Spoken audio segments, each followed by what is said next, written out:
Daily taste the daily.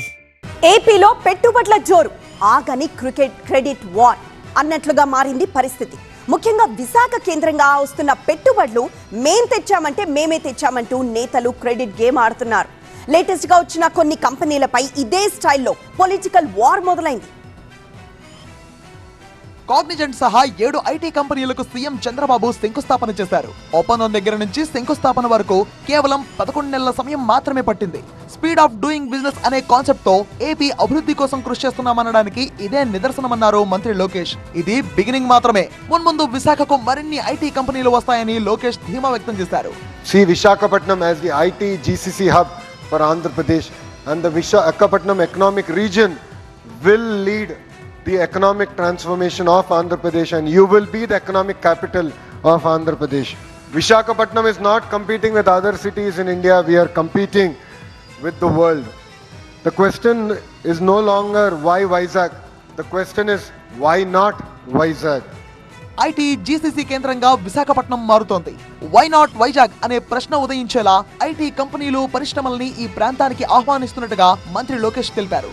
In the last 18 months, all of you have seen we have clinched some important deals, ranging from Google's investment here, which is India's single largest FDI investment, to ArcelorMittal building the second steel city. We already have one. RINL is here. We are building the second steel city south of Visakhapatnam, and we are particularly proud of it.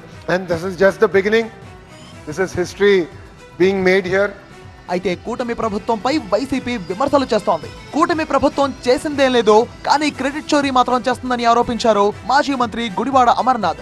మీకు 100 సార్లు చెప్పాం, మేము తీసుకొచ్చినటువంటి వాటికి కూడా ఆయన శంకుస్థాపన చేస్తున్నాడు, ఆయనే ప్రారంభోత్సవాలు చేస్తున్నాడు, ఆయనే తెచ్చినట్టుగా చెప్పుకుంటున్నాడు. ప్రతిదీ రికార్డు ఉంటుంది, ప్రతిదీ ఆన్ పేపర్ ఉంటుంది. తాము తెచ్చిన కంపెనీలకే సీఎం చంద్రబాబు శంకుస్థాపన చేస్తున్నారని అన్నారు గుడివాడ అమర్నాథ్. చెప్పానండి, మేము మా టైంలో 2023 మార్చి 3-4 తారీఖులో జరిగినటువంటి సమ్మిట్కి ఇప్పటికి దాదాపు 2.5 సంవత్సరాలు అయింది. వచ్చినటువంటి ఇన్వెస్ట్మెంట్స్లో ఆయన చేసినటువంటి గ్రీన్ హైడ్రోజన్ హబ్ మాదే. ఇప్పుడు తీసుకొస్తున్నటువంటి చెప్పినటువంటి కొన్ని సంస్థల పేర్లు ఆ రోజు మేము చేసుకున్నటువంటి ఎంఓయూసే, ఆ రోజు మేము తీసుకొచ్చినట్టు మేము అలాట్ చేసినటువంటి ల్యాండ్స్ అన్నీ మేము చేసింది.